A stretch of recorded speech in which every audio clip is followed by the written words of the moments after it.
All right, you'll have to forgive me. I've been slacking on filming the progress of the camper. I'm not sure which day this is. It might be 5 or 6. I've only done a few little things in the past few days just because I've been painting in the spare time that I have so it can dry in between. But anyways, here's what it looks like now. Today I got the stripes on both sides painted, and I really like how that turned out. I also got the windows installed. You can see the reflection looking dandy. Everything's painted. I even painted underneath as well. So that's ready.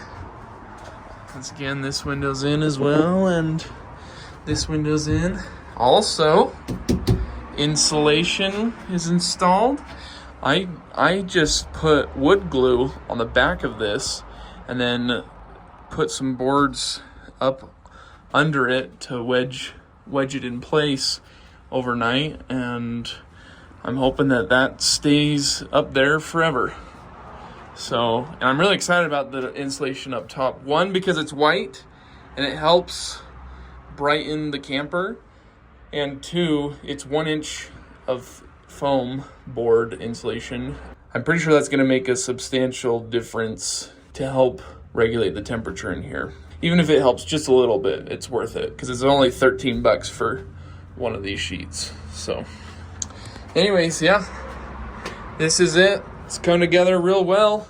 The goal is to take it camping tomorrow. But for now, thanks for watching. Like and subscribe, and we'll see you in the next one.